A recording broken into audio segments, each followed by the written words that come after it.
Hey everyone, Miss Caroline here. Today I'm going to be going over our Lesson 3 homework on Babylonia and Assyria. Okay, so before we get into it, just a reminder that this is due this Friday, December 6th. And let's look at the questions that we're going to have to answer for this homework. So our first one is a sequence question. And remember, we usually wait until the end to answer the first question, because for this one, for a sequence, we have to put them in order. So we have to read the whole thing to know which one comes first, second, and third. The second one is, who was Hammurabi? The third one, what was the Code of Hammurabi? Number 4, how did Assyrian culture differ from Babylonian culture? And for this one, we're going to have to use the word conquest in our answer. And number 5 is our critical thinking question, and it's on making generalizations. The question is, what contributions did the Babylonians make to civilization? All right, and we only have one vocabulary word this time, and that is conquest, which is the defeat of another group. And remember, if you go back to your vocabulary packet that we got at the beginning of this unit, you can look at that for a picture of conquest and a sentence to help you remember it if you need to. All right. The rise of Hammurabi and Babylonia. Babylon was located between the Euphrates and Tigris rivers in southern Mesopotamia. In 1792 BC, Hammurabi became king of Babylon.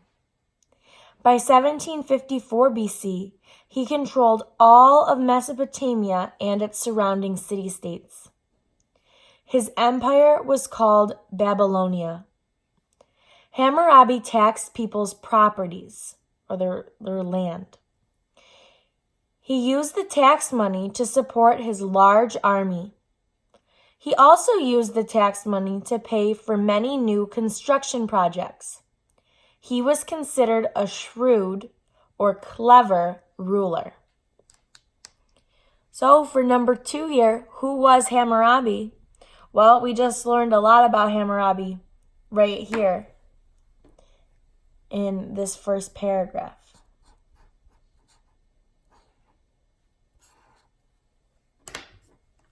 So if we look back for some evidence,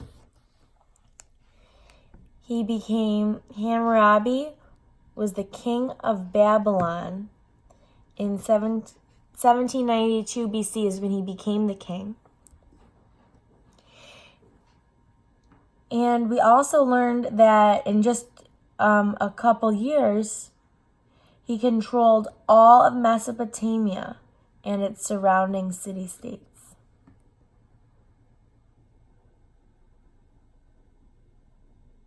And you could also mention that he was clever, so he was very smart. All right, let's move on to the second paragraph. Babylonian civilization. Life under Hammurabi did not change much. People still irrigated their crops. They still traded. Babylon became a center of culture and learning. There were advances in mathematics, literature, and law. Hammurabi established a set of laws that helped him rule his empire. The Code of Hammurabi contained 282 laws. This set of laws protected weak people. Hammurabi's code also called for punishments that fit the crime. All right, so this is where we're going to find our answer to number 3, because number 3 says, what was the Code of Hammurabi? So down here is where it talks about that. And remember, we talked about this in class also.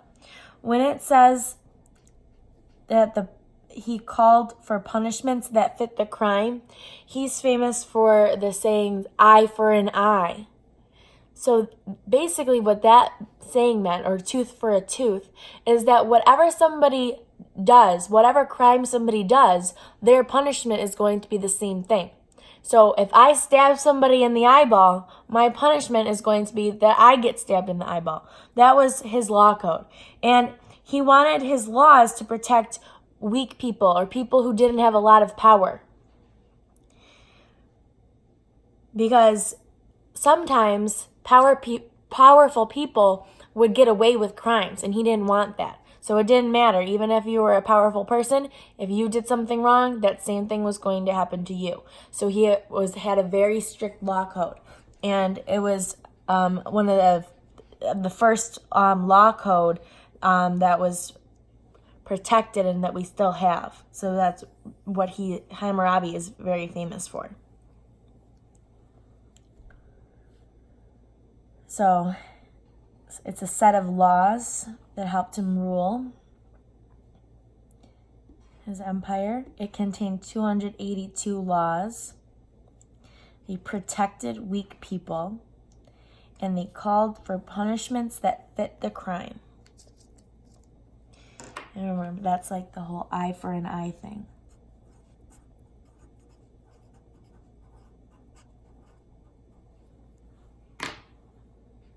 All right, let's go on to the next one. The Assyrians. So here we learned about the Babylonians under King Hammurabi. Now we're going to learn a little bit about the Assyrians, a different group of people. In northern Mesopotamia, the Assyrian culture grew from 1900 BC to 600 BC. This culture was influenced by Babylonian culture. Yet Assyrian culture placed a higher value on wars and conquest. Conquest is the defeat of another group. From 688 BC to 627 BC, the Assyrian Empire controlled almost all of the Fertile Crescent.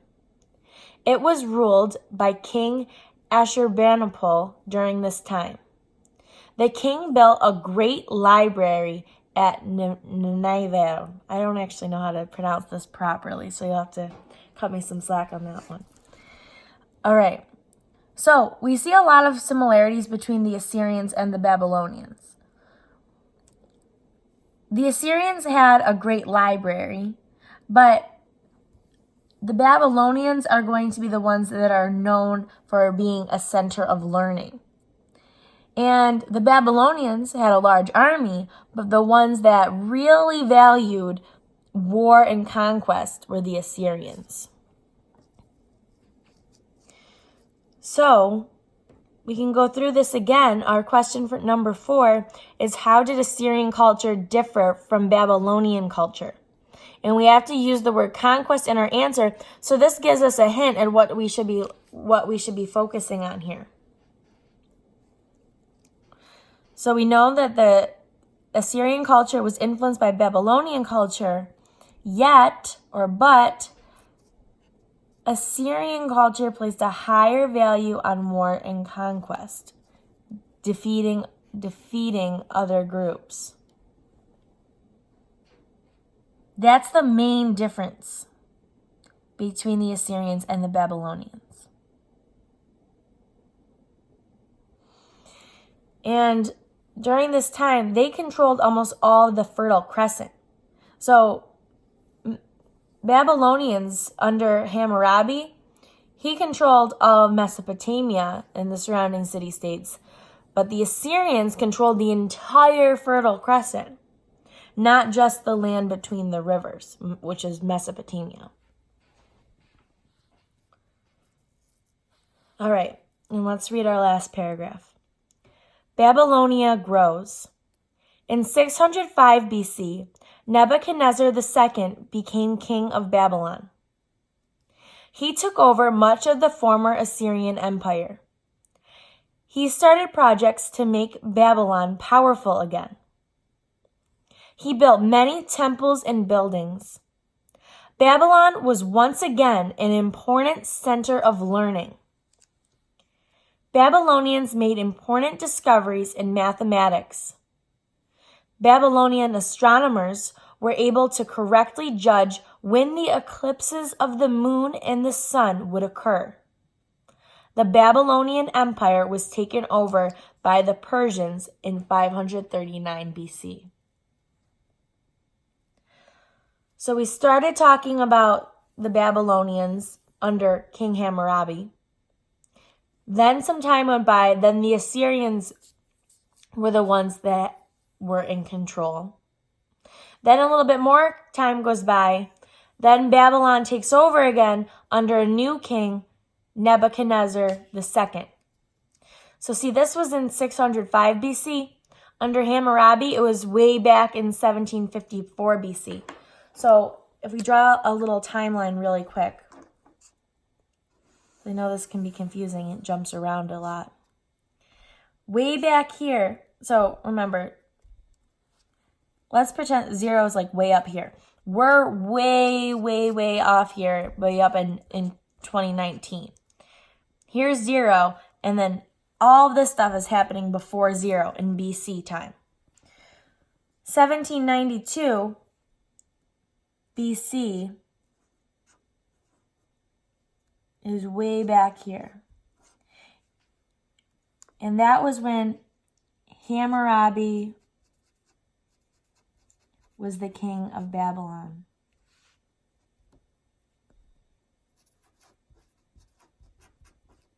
Okay.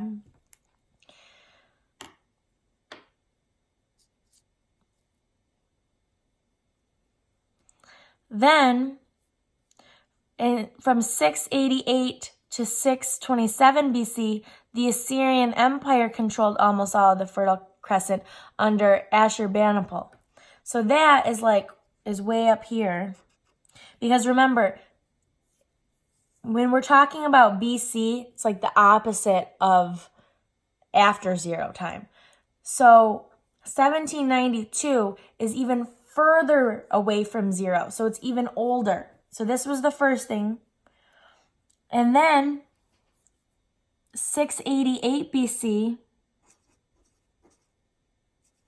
BC up until 627 BC.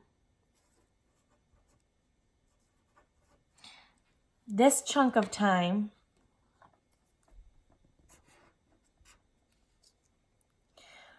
was when the Assyrians were under control by King Ashurbanipal.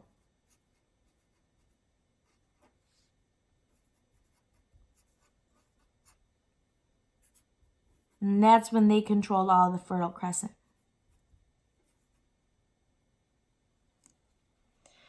Then, 20 years later or so, that's when we're back to Babylon being in control under Nebuchadnezzar II.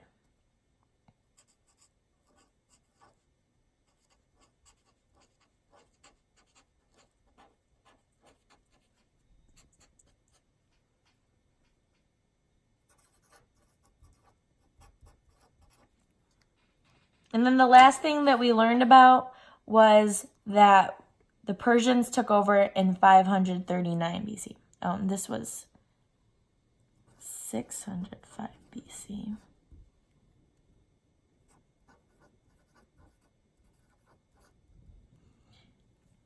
(539 BC), the Persians take over. So we'll learn about them later.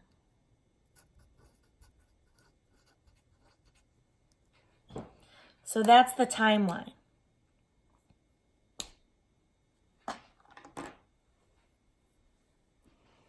All right, now let's look at our last question here, our critical thinking question. What contributions did the Babylonians make to civilization? That is all talked about in here.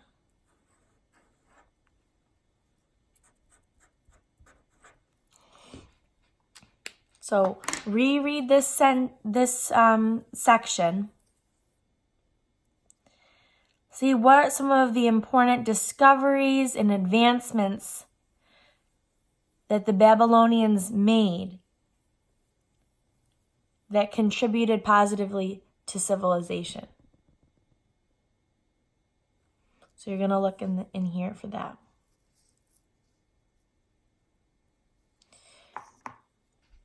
All right. So for number 1, for our sequence question, the following events are not in the correct order. List them in the correct order. So we have Nebuchadnezzar II starts a series of building projects in Babylon. Hammurabi establishes his code of law. Ashurbanipal builds his library at Nineveh. All right, so based on this timeline that we drew here, this should help you with number 1. For number 2, our sentence stem, it can simply be, well, so we have who was Hammurabi. So we're going to say Hammurabi was.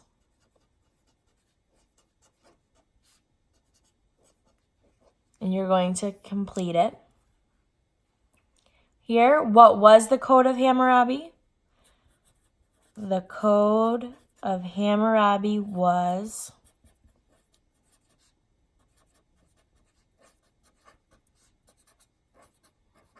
And answer it.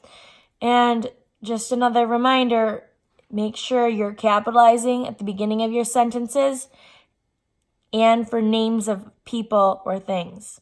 So the name of a city, the name of a group, the name of a person, the name of his law code have capitals because they're pronouns. All right, number 4, how did Assyrian culture differ from Babylonian culture?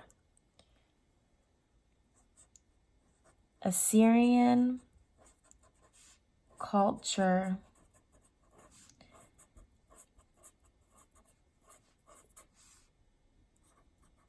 differed from Babylonian culture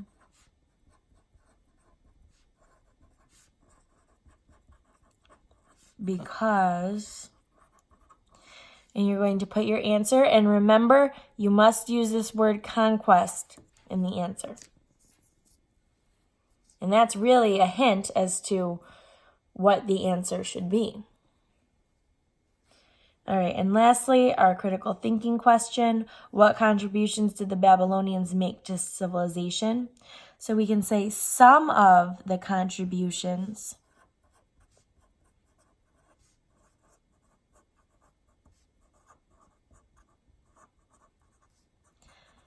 the Babylonians made to civilization